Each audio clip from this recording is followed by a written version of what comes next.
Tonight on NewsVision, powerful Hurricane Helene expected to make landfall on the west coast of Florida any minute now.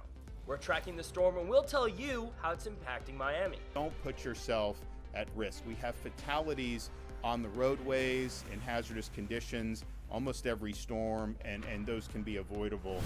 Plus, one woman is safe after a tree saved her life. We'll bring you the details on this accident that happened right next to campus. We had a firefighter that was lowered by a rope into the vehicle, and we rescued her from there. And later on, the university's drama department is tackling big political issues in their latest production. We'll take you to the Jerry Herman Ring Theater for a live preview of opening night. All this and a lot more, NewsVision starts right now.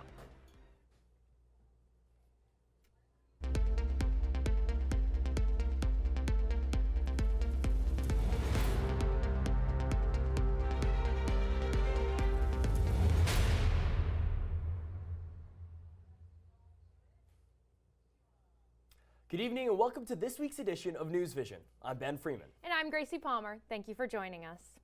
We have breaking news for you tonight. Hurricane Helene is minutes away from making a landfall on the west coast of Florida as a major Category 4 storm. Reporter Ariel Wild joins us live from the Rickenbacker Causeway in Miami. Ariel, are you feeling the effects of the storm? We certainly are feeling it, Gracie. Miami is about 350 miles away from Cedar Key on the west coast, where Hurricane Helene is expected to make landfall as a Category 4 storm in less than an hour from now. Miami-Dade County is currently under a tropical storm warning, which means we can expect winds like these from anywhere between 39 and 74 miles per hour. Hurricane and storm surge warnings are in effect for the entire west coast of Florida, with water levels predicted to reach as high as 20 feet in some areas. Our biggest concern is those within those coastal towns and those that may be affected by storm surge. So right now we are positioning ourselves, and we are making sure that we want to make ourselves available for those that may need life rescuing services. Florida Governor Ron DeSantis declared a state of emergency in 61 of its 67 counties, with hundreds of thousands of people under evacuation orders. Don't put yourself at risk. We have fatalities on the roadways in hazardous conditions almost every storm, and those can be avoided with proper planning. This is something where this storm is going to be a very significant in terms of size and strength, and something that should not be taken lightly. On the east coast of the state and in South Florida, tropical storm warnings and tornado watches are in place, and authorities are urging everyone to take Helene seriously. Minor shifts in the storm's trajectory could affect more areas, so it's crucial to stay informed. There is still some semblance of storm surge that can affect the eastern coast. Schools in Broward County closed ahead of landfall out of abundance of caution, but schools in Miami-Dade County, including the University of Miami, remained open. But until the warnings are lifted, authorities urge all Florida residents to remain vigilant.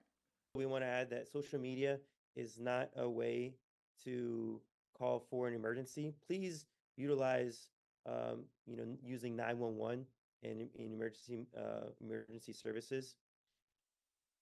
No evacuation orders in Miami-Dade or Broward County, but officials have warned that Helene will bring heavy flooding to South Florida, bringing anywhere between 2 to 4 inches of rain.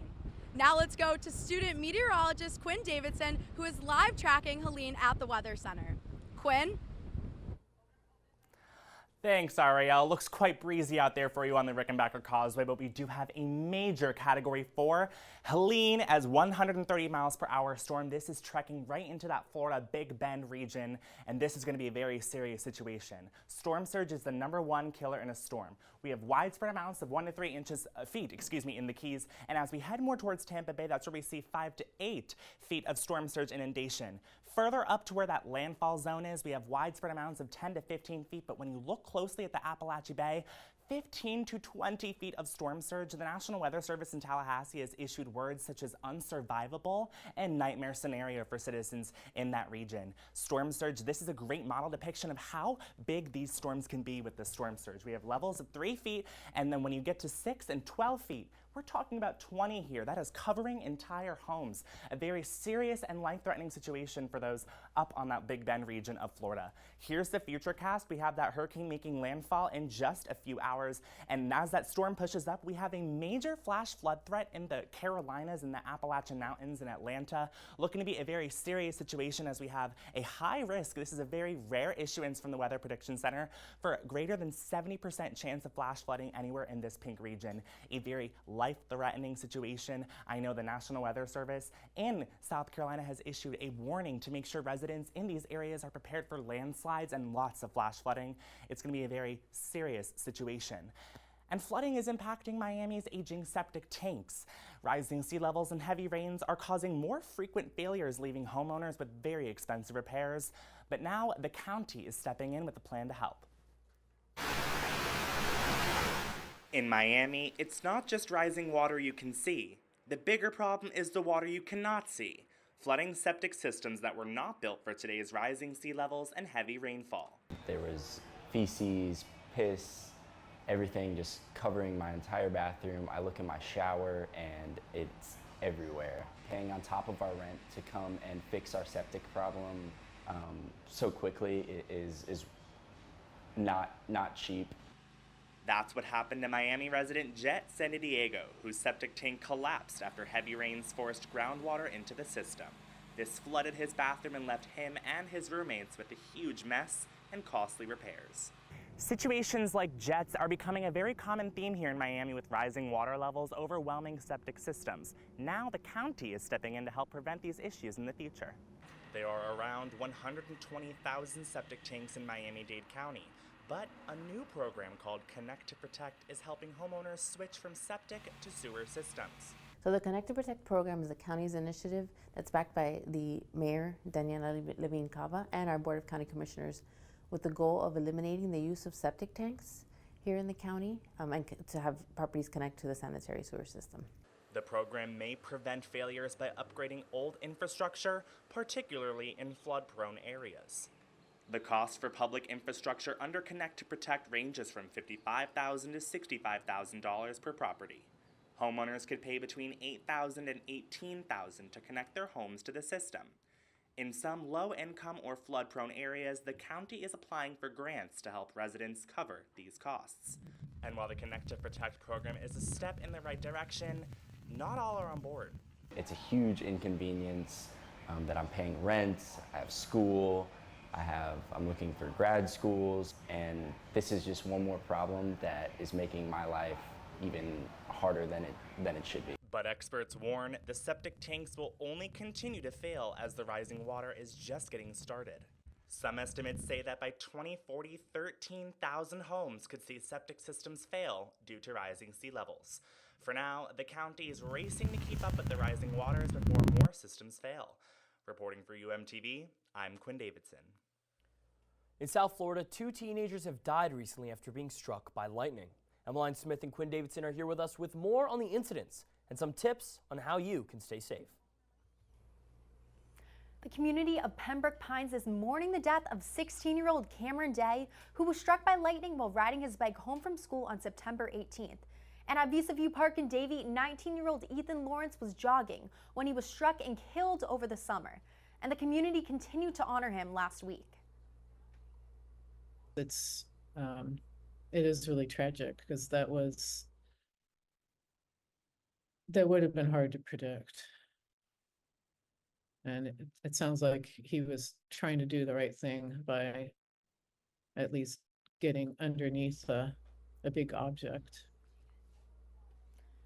The chance of being struck by lightning is actually very small. The CDC says that the chance is 1 in a million, but it unfortunately happens.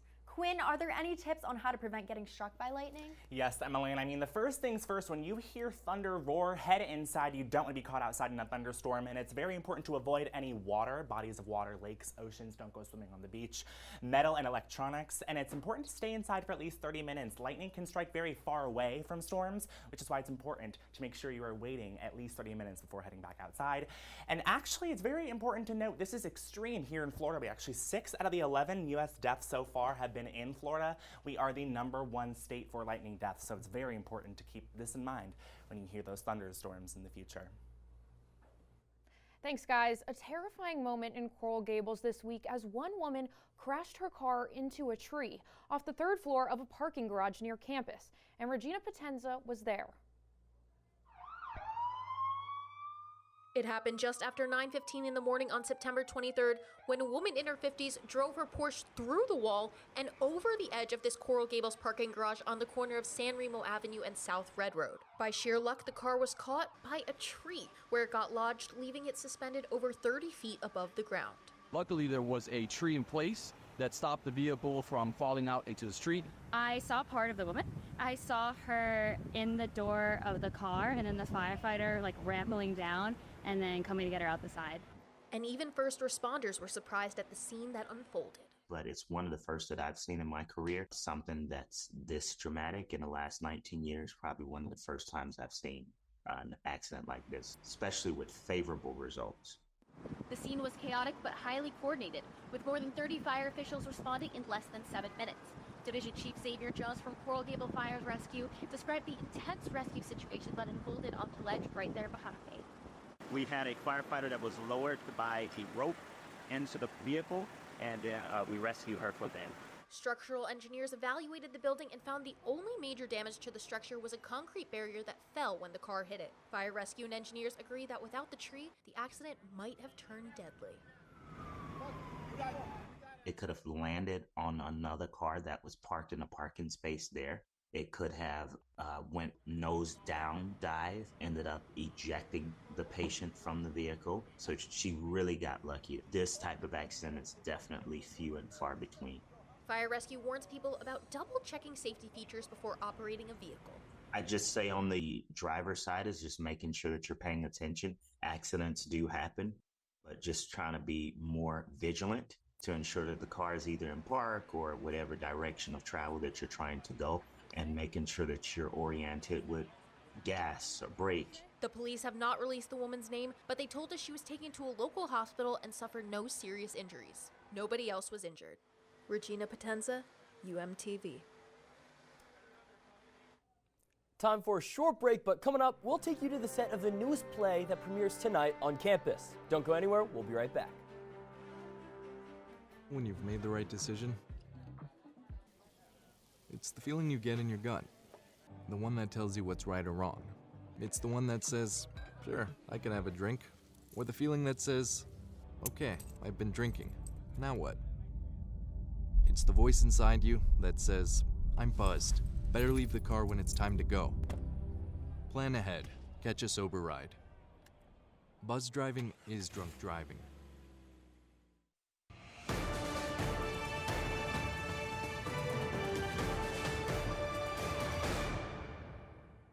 Hello and welcome to this week's edition of NewsVision's Red, White, and You. I'm Billy Brightman.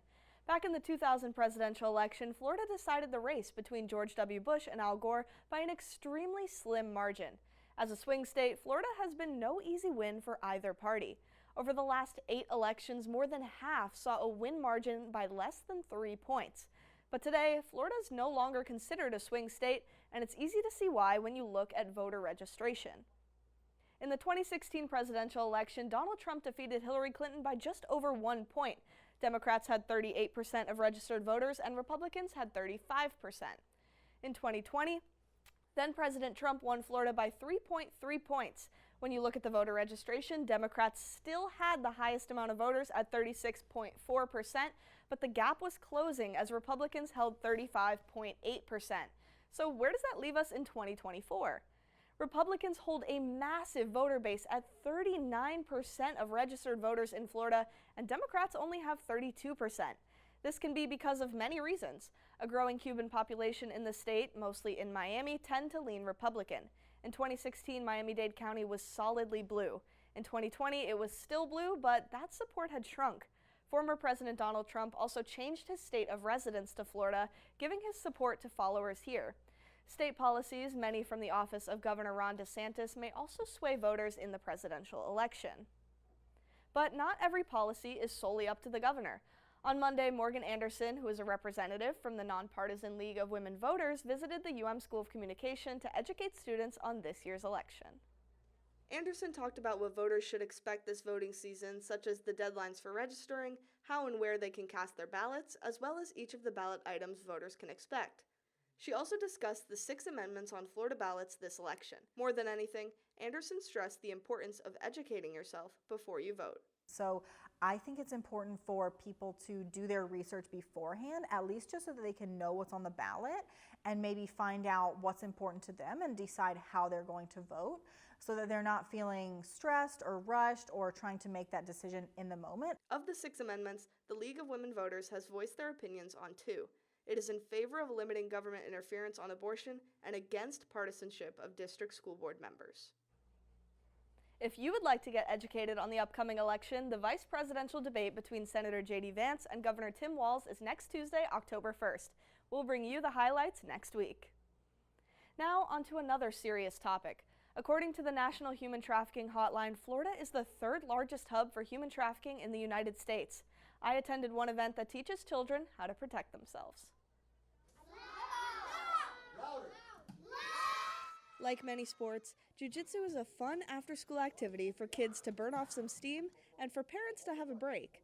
But on September 21st in Palmetto Bay, Florida, Elemental Jiu-Jitsu and Fitness Martial Arts School partnered with Train to Survive Tactics to bring an important lesson for the whole family.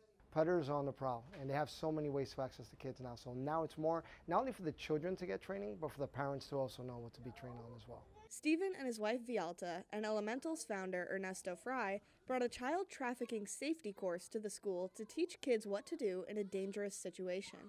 Stop! I just wanted to advise. Stop!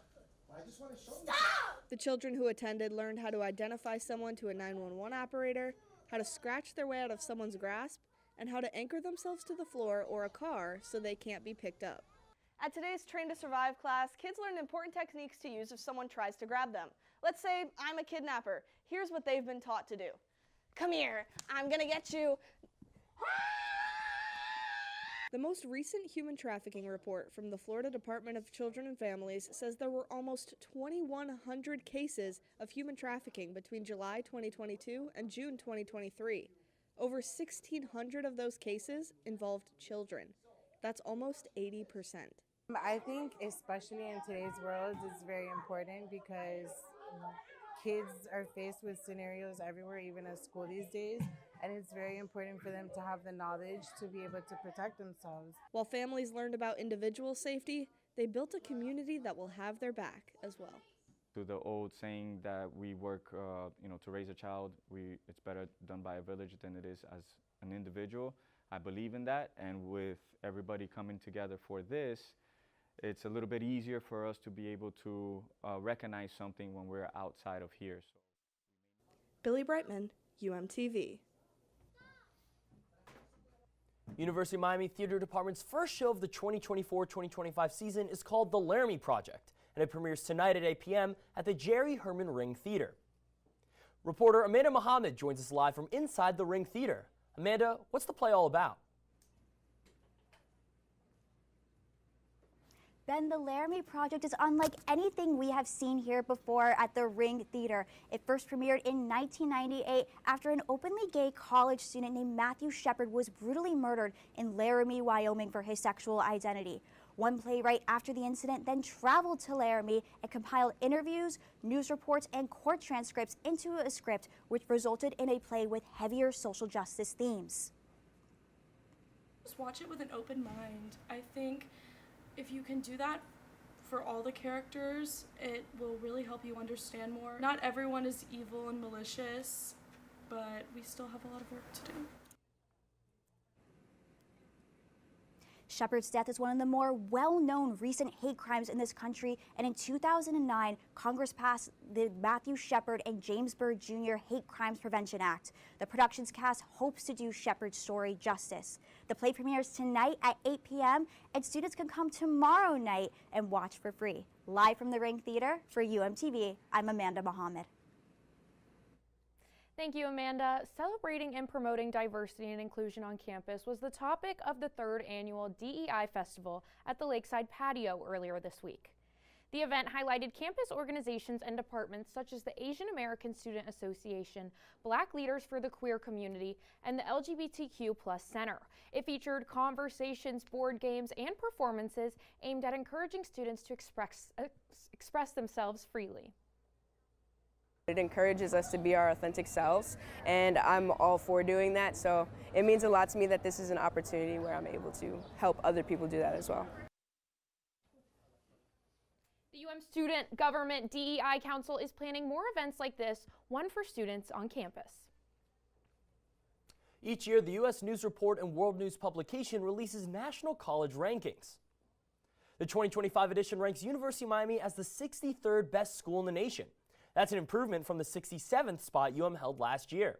2 other Florida schools are ranked higher, though, University of Florida and Florida State. UM released a statement about the newest ranking, saying in part, quote, "We are pursuing excellence, not rankings. Continuous improvement is an ongoing process, and as we achieve our goals, the rankings serve as a yardstick for our progress. Rankings can impact a school's image, and many UM students feel passionate about supporting their university." I mean, you look at this campus, it's a private school, professors, smaller class sizes, professors who really care, student body who's really dedicated and engaged with one another. You know, you really get to know your classmates and your peers, and I think there's definitely an argument that we should be top 40 or above. Number 1 ranked school in the country is Princeton University.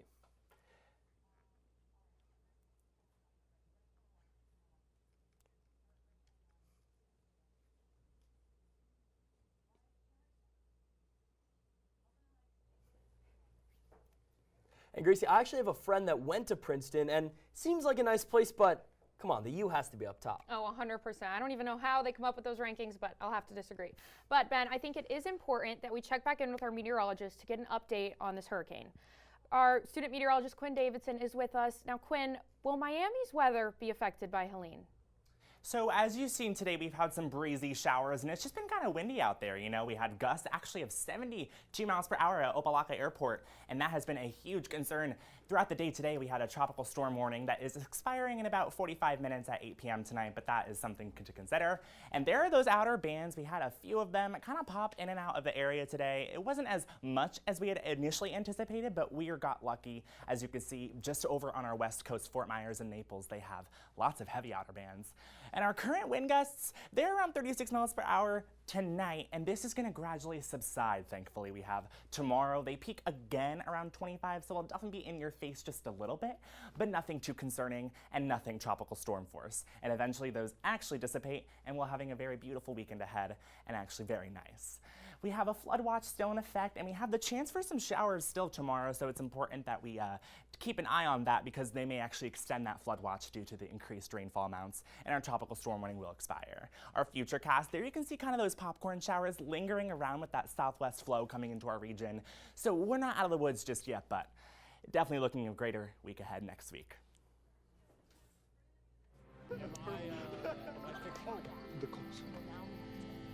What to do with hot coals. How to secure your chains.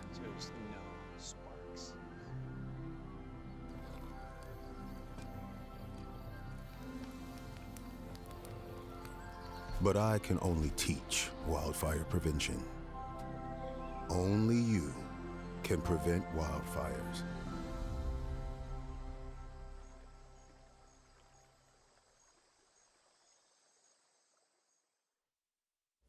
Welcome to sports. I'm Zach Macer. Is the U back?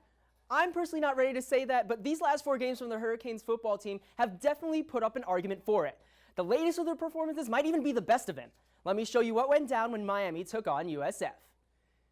They went up to Tampa, Raymond James Stadium, and let's get it started real quick because Canes did too. Damien Martinez there for the touchdown, got the Canes up early. And then look at Cam Ward, perfect throw to Jacoby George, but he just loses it. And USF gains it there, and then they capitalize on it. Take a look at this.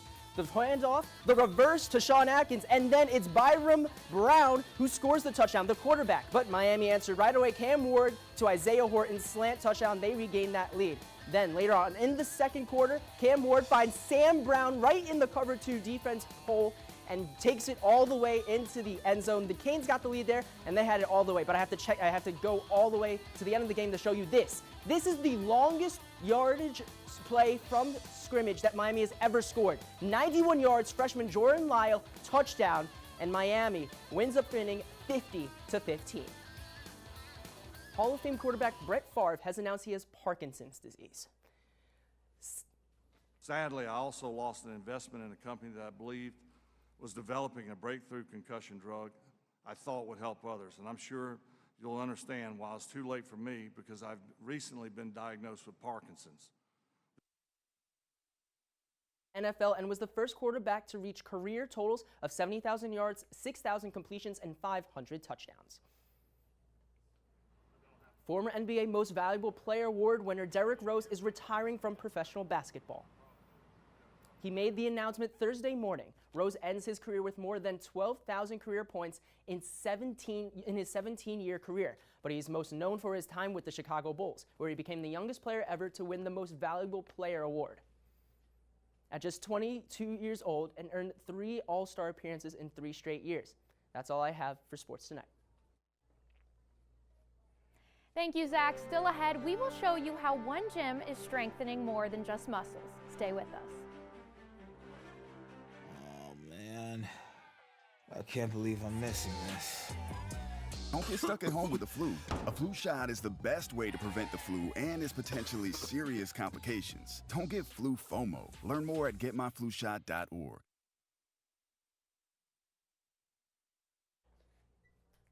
Thank you for staying with NewsVision. One boxing class in Miami is teaching people how to fight back in more ways than one, and I got the chance to join in. Once a week, 71-year-old Tom Rio comes to the gym to fight. But Tom is fighting more than just a sparring partner. He's fighting a brain disease. I grew up in Miami, lived here most of my life. I retired at early, and now I've got this wonderful thing called Parkinson's. And he is not alone. Every Wednesday, Thump Gym in the Miami neighborhood of Kendall hosts rock-steady boxing classes for people living with Parkinson's. The program was created almost 2 decades ago in Indianapolis and expanded globally. Steve Arentalk brought it to South Florida about 10 years ago. For him, it's personal. You know, I had always had an interest because I had an aunt who I was very close with that had Parkinson's. She was inflicted with it, so.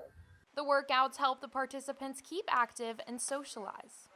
But there's a science behind it too. Workouts like these can actually help slow the progression of Parkinson's.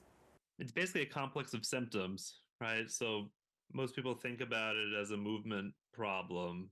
You know, the tremor that people see, balance problems, stiffness, slowness in movements.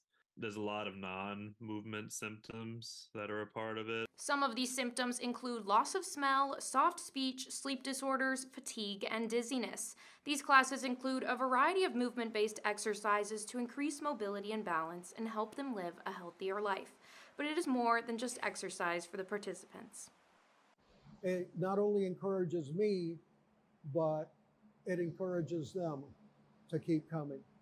My end goal is truly to get Parkinson's cured.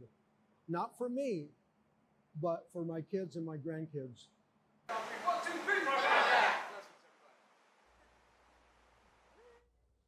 Beyond helping with symptoms, Tom says the boxing club is a community for those suffering with the disease. You can volunteer at the gym at rocksteadyboxing.org. You know, Ben, that gym, it was just so sweet, and it's so amazing what they're doing there. Yeah, it really seems like a good thing for them, and it seems like a healthy way for them to get active and kind of lessen the effects of their disease. So. Yep, 100%. But that's all the time we have for this week's edition of NewsVision. Be sure to tune in at the same time next Thursday. Have a great night, Hurricanes.